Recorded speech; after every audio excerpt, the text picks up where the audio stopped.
जो financial information accounting से मिलती है उसे कौन कौन यूज करता है, किस किस के काम की होती है वो। सबसे पहले तो ओनर्स के ही काम की होती है। ओनर को देखना होता है कि पूरी कंपनी के अंदर डेटा, क्या खरीद, क्या फ़रोख्त, क्या परचेज, क्या क्लोजिंग स्टॉक, क्या ओपनिंग स्टॉक, क्या लेनदारी देनदारी, सब कुछ ओनर को देखना होता है। उसका तो पूरी इन्फॉर्मेशन होनी ही चाहिए।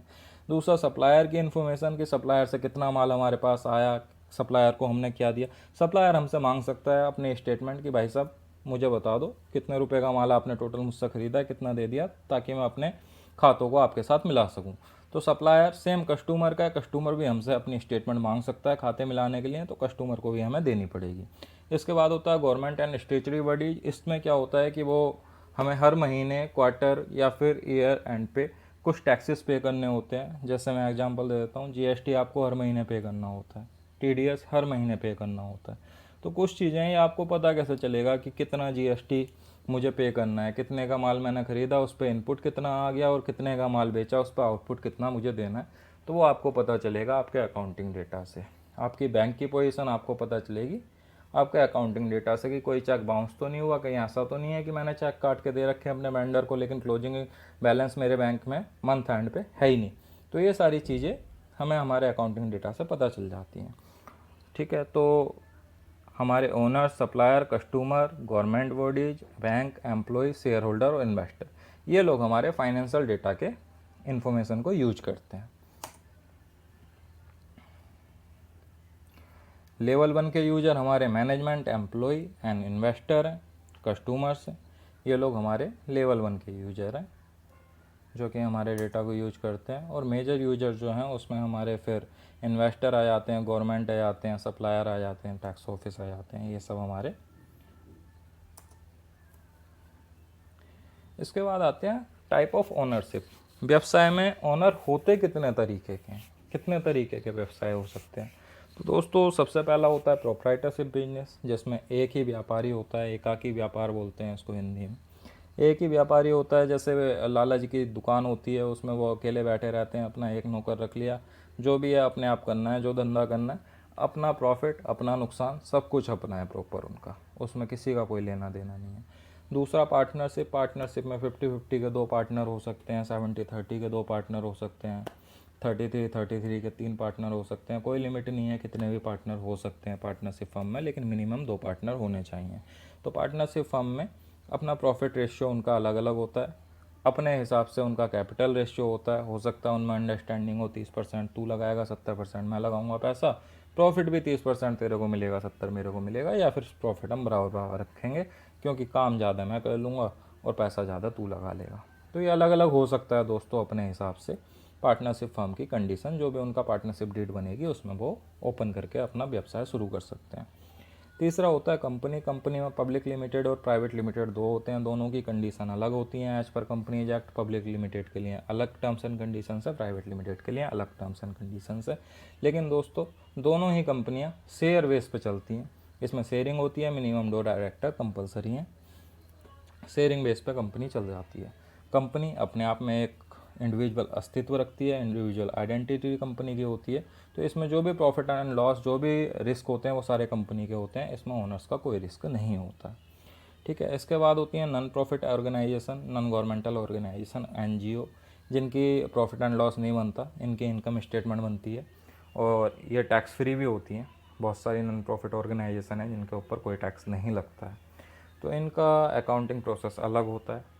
इसके बाद आता है लिमिटेड लायबिलिटी पार्टनरशिप, जो अभी कंपनीज एक्ट 2013 में कंपनी लिमिटेड लायबिलिटी पार्टनरशिप शुरू करी है, एलएलपी।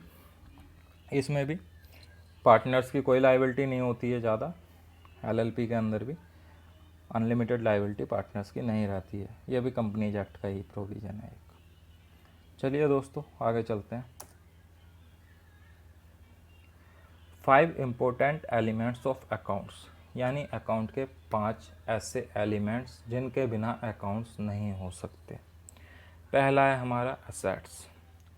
असेट्स का मतलब है वो सभी चीज़ें। असेट्स देखो 2 प्रकार के होते हैं हमारे।